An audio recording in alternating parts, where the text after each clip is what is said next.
Hello friends, welcome. स्वागत है आपका आज की क्लास में, जहां हम पढ़ रहे हैं एक महान ट्रेजेडी की बेसिक लाइन स्टोरी। आज सुनेंगे हम एक कहानी। छोटी सी कहानी है, कहानी छोटी सी है लेकिन ड्रामा बहुत बड़ा है, मैकबेथ। जहां पर 5 एक्ट्स आपको देखने को मिलेंगे और वो भी बहुत बढ़िया इंसिडेंट्स और इवेंट्स के साथ। चलो शुरुआत करते हैं बेसिक लाइन स्टोरी की। एक आउटलाइन हम बना रहे हैं जिससे कि आपको आइडिया लग जाएगा आज की क्लास के अंदर। और कल की जो क्लास होगी या अगला वीडियो जो होगा हमारा, उस पर होगा एक्ट वाइज, यानी कि हम उसका टेक्स्ट पढ़ेंगे। Act 1, act 2, act 3, act 4, act 5, उसके टेक्स्ट पढ़ेंगे। जो सीन्स बड़े हैं, जो ज़्यादा हैं, उनके हम 2 या 3 वीडियोज़ बनाएंगे और ऐसे करके एक एक एक्ट में क्या क्या कैरेक्टर्स थे, क्या क्या डायलॉग्स थे, उनका एनालिसिस भी करेंगे और चलते हुए चलेंगे। तो दोस्तों आज मैं आपको एक बेसिक लाइफ स्टोरी सुनाता हूँ। दोस्तों ये कहानी है मैकबेथ की। एक एम्बिशियस सोल्जर होता है, एक जनरल होता है जो बाद में किंग बन जाता है, राजा बन जाता है और अंत में उसकी मृत्यु भी हो जाती है। ये एक ट्रेजेडी है जो विलियम शेक्सपियर ने लिखी है। 1606 में ये इंसिडेंट स्कॉटलैंड में दर्शाया गया था। ये स्कॉटलैंड के राजा डंकन की कहानी है। राजा डंकन स्कॉटलैंड के राजा होते हैं और उनके 2 बेटे होते हैं, मालकॉम और एक होता है डोनाल्ड बेन। और उनके 2 जनरल्स भी होते हैं बहुत बहादुर, एक होता है मैकबेथ और दूसरा होता है बेंको। मैकबेथ की शादी हो चुकी होती है, उसकी पत्नी का नाम होता है लेडी मैकबेथ, और बेंको का बेटा होता है फ्लींस। इसमें पत्नी के बारे में कोई जिक्र नहीं है। अब एक युद्ध चल रहा था साहब।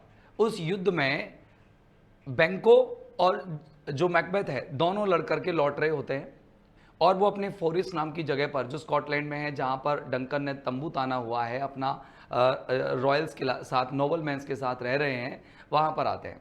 उससे पहले जब ये मैकबेथ और बेंको पहुँचते हैं, उससे पहले 3 चुड़ैले, यहाँ पर थोड़ा सुपर नेचुरल इवेंट यहाँ पर देखने को मिलेगी, इंसिडेंट यहाँ पर देखने को मिलती है। यहाँ पर गॉथिक एलिमेंट्स देखने को मिलते हैं। 3 चुड़ैले यहाँ पर इंतजार कर रही होती है मैकबेथ और बेंको का, और इसलिए इंतजार कर रही होती है क्योंकि इन्हें भविष्यवाणी करनी और मैकबेथ को मारना है। षड्यंत्र रचा जाता है, मैनिपुलेशन होता है चुड़ैलों के द्वारा।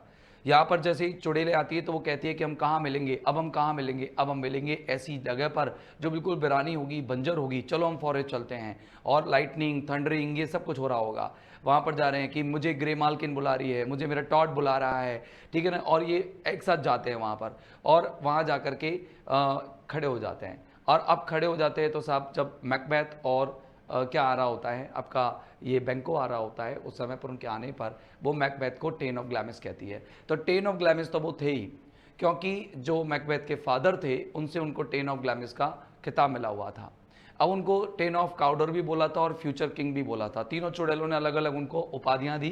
एक ने टेन ऑफ ग्लैमिस दिया, एक ने आपको उसको टेन ऑफ काउडर दिया, और एक ने उसको क्या बोल दिया, किंग बोल दिया। अब वो थोड़ा सस्पेंस में आ गया कि किंग में कैसे, क्योंकि डंकन जो है वो किंग है और उनके बाद उनका बेटा किंग बनेगा, मैं क्यों बनूंगा।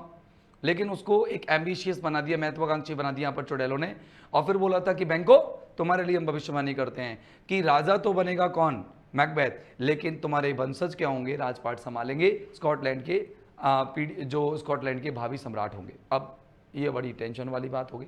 लेकिन बेंको उतना एम्बिशियस नहीं था, बेंको भूल चुका था सब कुछ जो उन्होंने भविष्यवाणी बताई थी। और उधर डंकन जो है, डंकन के पास पहले से ये सूचना जा चुकी थी कि कैप्टन ने सूचना दे दी थी, जो लहू लुहान होकर के गया था, कैप्टन ने सूचना दे दी थी कि मैकबेथ और बेंको ने कितनी बहादुरी के साथ उनके दुश्मन को हरा दिया, और वो जो दुश्मन है वो उनके शरण में आ गया और बहुत बुरी हालात कर दी उसने दुश्मन के। अब जैसे ही मैकबेथ आया तो मैकबेथ ने खुशी से उसको गले लगाया और उसको टेन ऑफ काउडर भी दे दिया, क्योंकि टेन ऑफ काउडर कोई और था लेकिन उन्होंने विद्रोह कर दिया था, इसीलिए विद्रोह करने की वजह से टेन ऑफ काउडर का खिताब भी किसको दे दिया, यहाँ पर मैकबेथ को दे दिया। अब ये बात जैसे ही सत्य हो गई चुड़ैल की, तो यहाँ पर अब थोड़ी सी महत्वाकांक्षाएं बढ़ने लगी। डंकन बहुत उदार आदमी था, बहुत दानशील आदमी था, और वो मैकबेथ को अपना किंग्समैन मानता था, रिश्तेदार मानता था। अब रिश्तेदार मानता था तो क्या हुआ साहब, ये एक स्टोरी लाइन है तो स्टोरी की तरह ही सुनाऊंगा। अब जैसे ही ये स्टोरी खत्म हो जाएगी तो अपन एक्ट वाइज इनको इंसिडेंट्स, नाम, कैरेक्टर सब कुछ लेकर के चलेंगे हम, ठीक है ना। वैसे तो मैंने सारे कैरेक्टराइजेशन अभी कर ही देने हैं आपको, लेकिन आप समझते जाओ, है ना। चलो मैं कैरेक्टराइजेशन आपको यहाँ कर ही देता हूँ। तो देखो साहब, यहाँ पर देखो, यहाँ पर सबसे पहले थे कौन, डंकन। अब डंकन ने साहब 2 जनरल की बातें चल रही है यहाँ पर, अब जनरल की बातें चल रही है, एक तो है मैकबेथ और एक है बेंको।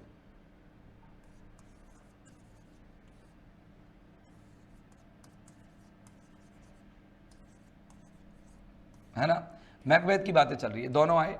मैकबेथ को टेन ऑफ क्लैमिस कहा गया और टेन ऑफ काउडोर भी कहा गया और फ्यूचर ऑफ किंग भी कहा गया।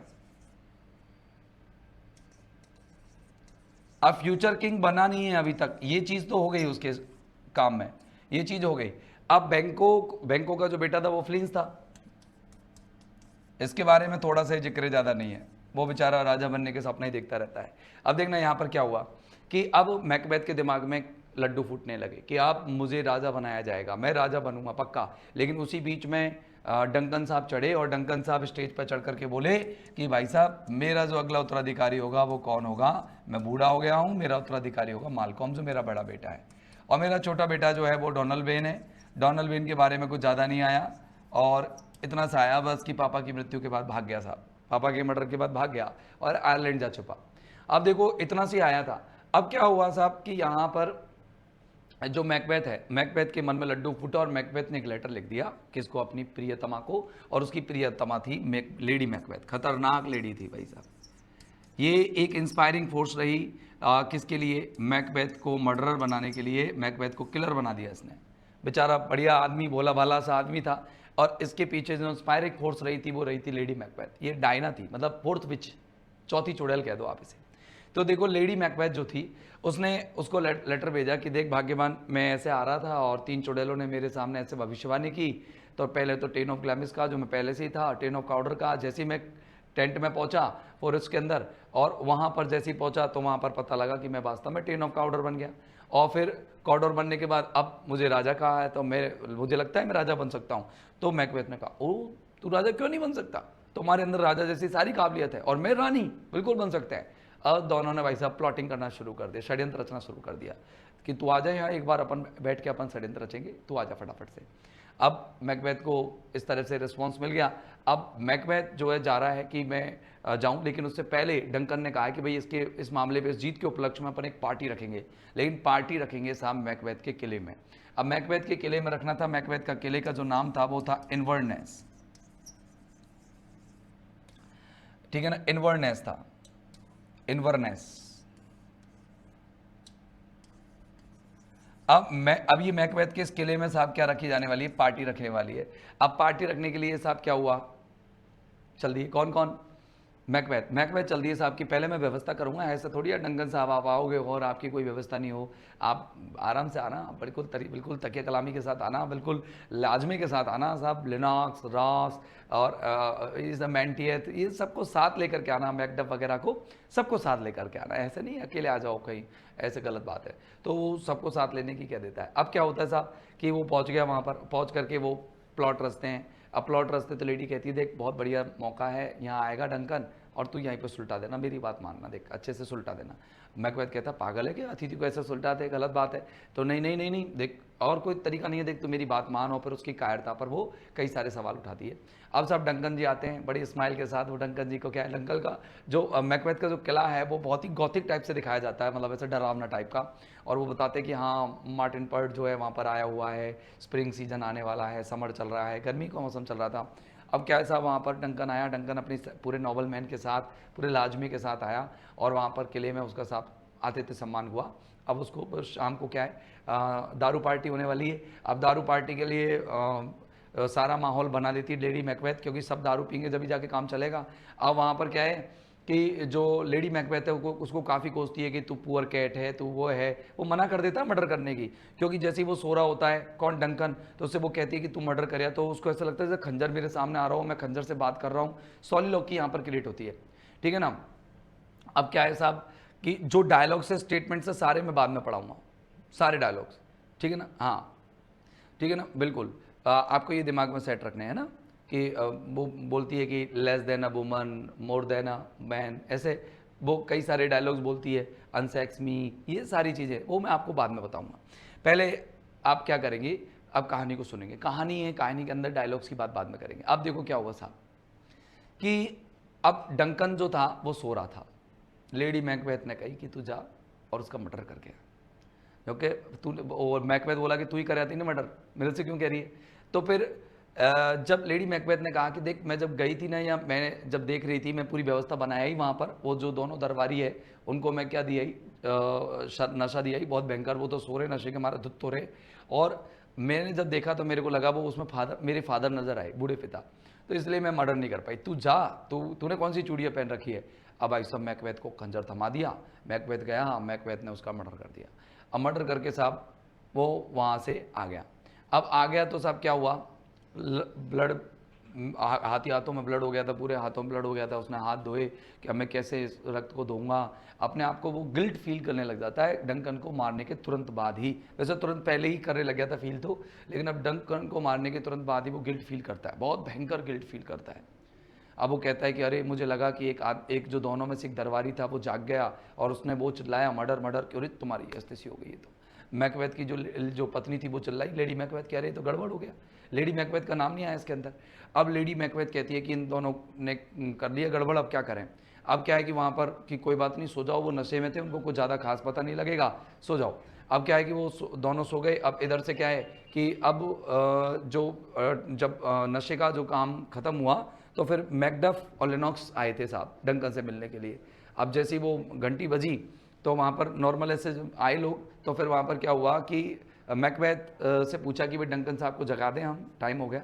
तो उसने कहा कि नहीं नहीं डंकन को मत जगाओ, मैं जगाने जा रहा हूँ डंकन को। तो फिर वो मैकडफ और लिनॉक्स ज़बरदस्ती करके निकल जाते। तो मैकडफ जब देखता है डंकन के कमरे में जा करके, तो मैकबेथ तो उधर ही था, तो मैकडफ जो नॉवल मैन है डंकन का, वो देखता है और वो देखता है मर्डर हो गया, और वो चिल्लाता है मर्डर मर्डर मर्डर। फिर घंटी बजाता है, लिनॉक्स रॉस सब भाग जाते हैं, भाग आते हैं, सारे के सारे भाग आते हैं, मालकॉम डॉनल वेन सब थे वहाँ, भाग आते हैं और ये मर्डर हो गया।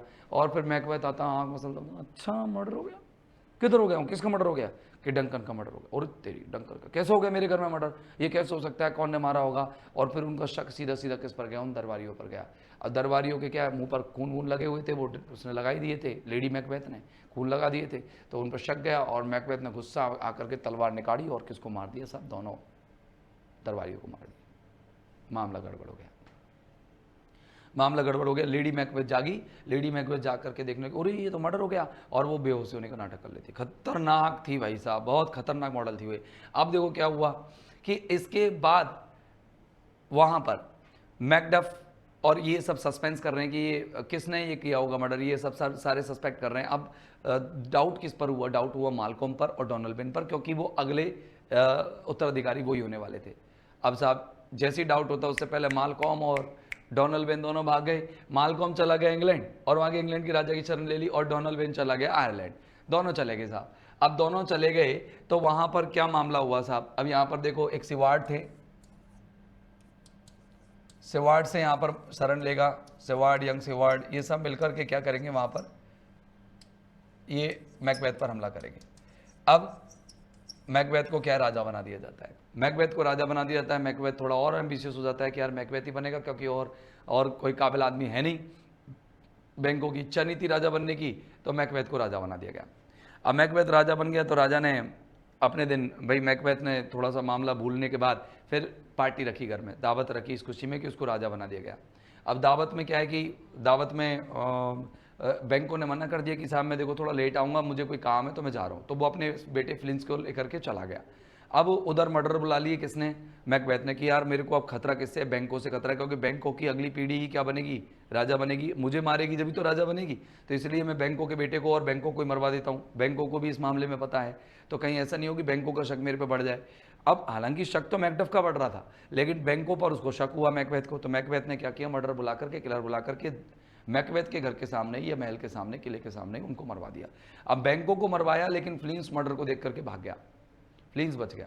अब जब मर्डर आई तो फिर मैकबेथ ने कहा अरे यार तुमने तो गलत काम कर दिया, मारने दोनों को ही था, क्योंकि फ्लिंस ही तो मेरा उत्तराधिकारी, चल कोई बात नहीं यार भूलो इस बात को। अब दावत का टाइम आ गया था, दावत हो रही थी। अब दावत हो रही थी तो वो बैंकों की याद करता है, कौन, मैकबेथ की, यार काश मेरा बैंकों भाई भी होता तो मजा आ जाता। इतने में बैंकों साहब, बैंकों का भूत आ जाता है। अब बैंकों के भूत से वो बात करता है। अब बैंकों के भूत से बात करता है तो उसको देख करके सबके समझते कि अरे अरे खाली कुर्सी से किससे बात कर रहा है, पागल समझते हैं उसको, उस पर सस्पेंस हो जाता है लोगों को। अब वहाँ पर क्या है, लोगों को डाउट हो जाता है उस पर। अब क्या है, अब सस्पेक्ट हुआ तो वो लेडी मैकबेथ आई, लेडी मैकबेथ ने कहा अरे ये थोड़ा मुझे लगता है डंकन की मौत के बाद थोड़े से परेशान से हैं और सोए नहीं है, तो वो ले जाती है उनको वहाँ पर। अब ले जाती है तो क्या ऐसा मामला दो बार हुआ था, ऐसा 2 बार भूत प्रकट हुआ था। तो अब वहाँ पर वो क्या है मामले को सुलटा लेती है। अब सुलटाने के बाद क्या हुआ, अब मैकबेथ टेंशन में रहने लगा। अब मैकबेथ ने सोचा कि यार मामला गड़बड़ हो गया, अब सब मर्डर पे मर्डर। अब मैकडफ पर उसको शक हुआ कि मैं मैकडफ को मारो, क्योंकि मैकडफ उस पर शक कर रहा है। अब मैकडफ को मारने के लिए वो अपनी सेना को मैकडफ को मारने के लिए भेज देता है, ठीक है ना, मैकडफ को मारने के लिए। तो अब मैकडफ मेनली मैकडफ के बारे में आया खास, रॉस वगैरह भी है, तो मैकडफ को मारने के लिए भेजता है। नॉवल मैन है उसका ये। क्यों क्यों भेजा है? क्योंकि अब बैंकों के मरने के बाद, अब सुनना, बैंकों के मरने के बाद अब यहां पर कि मेरे लिए कोई खतरा तो नहीं है, इसके लिए वो चुड़ैलों के पास दोबारा जाता है। कौन? मैकबेथ। बैंकों के मरने के बाद मैकडफ को तो बाद में मरवाएगा, पहले चुड़ैलों के पास गया। चुड़ैलों के पास गया, चुड़ैलें वहीं पर प्रकट हुई। अब बीच में हिकेट आकर के डांट गई थी किसको? चुड़ैलों को, कि तुम मेरे बिना भविष्यवाणी मत करना। लेकिन चुड़ैलें तो जानती थी कि मैकबेथ को सिक्योरिटी फील करवानी है कि हम सिक्योर्ड है। अब सिक्योरिटी फील करवाएगी जब भी वो सुनिश्चित होगा और जब भी वो उसके मर्डर का आमंत्रण होगा। अब क्या है साहब, उसकी जो हत्या होगी वो होगी। अब साहब क्या हुआ कि उधर मैकबेथ जो है, जब पता लगा उसको, लेडी जब वो तीनों चुड़ैलों के पास गया तो तीनों चुड़ैलों ने अपनी जादुई ताकत से 3 प्रेत प्रकट किए। तीनों प्रेतों में एक ने बताया कि मैकडफ से सावधान रहो, बिवेयर ऑफ मैकडफ, मैकडफ से सावधान रहो। तो उसने कहा कि मैकडफ को मरवाना है। ये तो चीज़ दिमाग में क्लियर हो गई। दूसरी बात, दूसरे प्रेत ने कहा कि एक भी ऐसा बंद भी जो महिला के गर्भ से पैदा हुआ हो या महिला के द्वारा जन्म दिया गया हो, तो वो तुम्हें नहीं मार सकता। तो ये क्लियर हो गया कि ऐसा कोई इंसान नहीं है जिसको जन्म महिला ने ना दिया हो। ये क्लियर हो गया कि मुझे कोई नहीं मार सकता। तीसरा जो चुड़ैल थी, उसने ये, तीसरा जो प्रेत था, उसने ये कहा कि तुम्हारी हत्या जब तक नहीं हो सकती जब तक बिरनम जंगल तुम्हारे सामने उठ करके नहीं आता। अब पता है यार जंगल कौन सा चलता है, पेड़ कौन से चलते हैं। तो ये कंफर्म हो गया था वो कौन? मैकबेथ की मेरी मर्डर तो संभव ही नहीं है, ना तो मुझे कोई, बिल्कुल हिरण्यकश्यप की तरह पता लग गया था उसको कि ना मुझे कोई आकाश में मार सकता है, ना कोई मुझे पाताल में मार सकता है, ना दिन में ना रात में, और ना मुझे कोई इंसान मार सकता है, ना मानव राक्षस मार सकता है, तो जानवर मार सकता है। कहने का मतलब वो बहुत श्योर हो गया था। अब क्या है, सबसे पहले उसके रास्ते का कांटा था मैकडफ। मैकडफ को मरवाने के लिए भेज दिया। मैकडफ बड़ा शातिर आदमी था, कहाँ भाग गया? मालकॉम के पास भाग गया। मालकॉम के पास इंग्लैंड भाग गया। अब इंग्लैंड भाग गया तो क्या है, वहाँ मालकॉम से मिलता है, मालकॉम से मुलाकात करता है, बातें करता है और मालकॉम को राजी कर लेता है। और इधर जो है मैकडफ घर पे नहीं होता है, तो लेडी मैकडफ जो होती है, लेडी मैकडफ और उसका बेटा, उसको मरवा देता है कौन? मैकडफ। और उसका जो सन होता है उसको मरवा देता है कौन मेरे भाई? ये मैकबेथ मरवा देता है। भाई साहब बहुत निरसन सत्या थी, क्योंकि अब तो एक किलर बन गया, सीरियल किलर बन गया। अब ये भी छोड़ेगा थोड़ी किसी को। अब मैकडफ उधर से यंग सीवर्ड, मालकम और ये सारे लोग मिलकर के क्या है, इंग्लैंड की सेना को लेकर के साथ में राजा की जो सपोर्ट से, और ये आते साहब मैकबेथ पर क्या करने के लिए? मैकबेथ पर शक गया था पूरा इनका, मैकबेथ पर अटैक करने के लिए आते हैं। मैंने बहुत स्टोरी लाइन बता रहा हूँ है ना, मैकबेथ पर अटैक करने के लिए आते हैं। अब मैकबेथ पर अटैक करते हैं, इसी बीच में उनको पता लगता है कि मैकबेथ पर अटैक हो रहा है और वो बाहर, किले के बाहर जो है सब लोग, सेना आ चुकी है। अब इधर जो है मैकबेथ क्या करता है? मैकबेथ तैयारी में था फुल की, मेरे को युद्ध लड़ना है, कोई दिक्कत नहीं है, मेरे को कोई मार नहीं सकता। उधर लेडी मैकबेथ पागल हो गई साहब। लेडी मैकबेथ क्या है, रात में सर चलती है और वो खंजर वंजर की खून की बात करती है। वो कहती है कि मेरे हाथों में इतना खून लगा हुआ है कि कोई भी मेरा कोई सा भी पानी, अरेबियन सी का पानी भी मेरे को इसको सुगंध नहीं कर सकता और उनको साफ नहीं कर सकता। वो बहुत ज़्यादा टॉर्चर्ड हो जाती है, मेंटली टॉर्चर्ड हो जाती है। मोमबत्ती लेकर घूमती है, उसकी जो जेंटल वुमन थी उसके पीछे नौकरानी है ना, वो भी इधर उधर घूमती रहती है उसके साथ साथ। वो बड़ी टेंशन में है कि यार क्या हो गया पता नहीं मालकिन को, और ये क्या परेशान हो गई है। लेडी मैकबेथ क्या है, उसको बैक स्टेज और ऑफ स्टेज वो शायद मर्डर भी हो जाता है उसका, या फिर वो सुसाइड कमिट कर लेती है, वो खुद ही कर लेती है। डॉक्टर आता है, डॉक्टर उसका इलाज नहीं कर पाता है, डॉक्टर बुलाते हैं वो, ठीक है ना, स्कॉटिश डॉक्टर को बुलाया था, नहीं कर पाया इलाज और वो मर जाती है। अब थोड़ा सा मैकबेथ बड़ी टेंशन में है, तो मैकबेथ जीवन की सबसे, अब अभी यहाँ पर मैकबेथ प्रायश्चित भी करता है और थोड़ा सा एम्बिशियस भी रहता है। अब लेडी मैकबेथ मर गई तो उसके बाद उसके जीवन का कोई अस्तित्व नहीं रहा, खुद ही कहता है कि मेरे जीवन का कोई अस्तित्व नहीं रहा।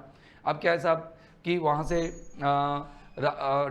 कई वो जो इंग्लैंड की सेना होती है वो ये चाहती है कि मैकबेथ को पता ना लगे कि हम जा रहे हैं, तो वो क्या करते हैं, अब उनकी संख्या का ना पता लगे, तो इसलिए वो क्या करते हैं, बिरनमवुड की शाखाओं को, बिरनमवुड के जो जंगल है उसके पेड़ों की शाखाओं को काट करके आगे बढ़ते हैं, जिससे कि उनको पता नहीं लगता। तो वो देखते कि अरे यार बिरनमवुड तो पहले इधर था, अब आगे बढ़ गया तो बिरनमवुड भी बढ़ने लगता है।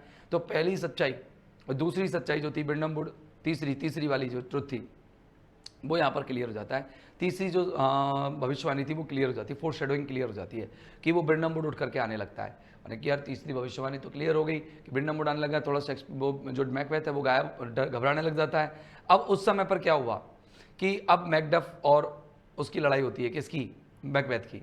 तो मैकडफ और मैकबेथ की लड़ाई होती है। पहली भविष्यवाणी तो जब ही साबित होगी थी गलत की, जो मैकडफ को मार ही नहीं पाया। अब मैकडफ को मारना है, तो अब दूसरी भविष्यवाणी को गलत करने चाह रहा है। वो कह रहा है कि मैकडफ से कहता है कि देख मैकडफ, तू तो मुझे मार ही नहीं सकता, क्योंकि मुझे केवल वही आदमी मार सकता है जो महिला गर्भ से पैदा ना होया हो। तो उसने कहा कि देख, मैं महिला ने मुझे जन्म नहीं दिया, बल्कि मुझे महिला का पेट काट कर निकाला गया, मैं सीजेरियन डिलीवरी से हुआ हूँ और बिल्कुल पेट काट कर निकाला गया, तो मैं तुझे मार सकता हूँ। और अब मैकबेथ थोड़ा सा टेंशन में भी आ जाता है, स्ट्रेस में आने की वजह लड़ाई में मैकबेथ मारा जाता है। अब मैकबेथ मर गया साहब। अब मैकबेथ मरने के बाद अब यहाँ पर जो शासन काल है वो किसके हाथों में आ जाता है? वापस से मालकॉम के हाथों में आ जाता है। तो ये एक प्यारी सी कहानी थी भाई साहब, ये हमारे ट्रेजिक हीरो का एंड था। पति पत्नी दोनों मर जाते हैं, पहले पत्नी मर जाती है, फिर पति मर जाता है। अब ये मैंने एक आपको एक ब्रीफ स्टोरी सुनाई थी, एक पूरी ब्रीफ कहानी है, छोटी सी कहानी। हालांकि ये कहानी इतनी बड़ी है कि इसको आराम आराम से सुना था तो 1.5-2 घंटे तो इसी में हो जाते, लेकिन एक आउटलाइन आपके माइंड में बन गई होगी, एक प्रॉपर आउटलाइन बन गई होगी। और अब अपन इसको कैरेक्टर वाइज कौन से सीन में क्या हुआ, सीन के टाइटल, प्रत्येक सीन में एक एक चीज़ को, इंसिडेंट को लेते हुए, एक एक एक्ट में सारी चीज़ों को दर्शाते हुए, टेक्स्ट को लेते हुए, हर चीज़ को ट्रांसलेट करते हुए, और उसका जो लैटिन टेक्स्ट और आपका इंग्लिश टेक्स्ट दोनों को साथ में लेकर के चलते हुए अपन आगे चलेंगे। ठीक है ना दोस्तों? तो अब मिलते हैं अगले एपिसोड में, तब तक के लिए have a nice time, good day, goodbye, thank you very much, bye bye, best of luck.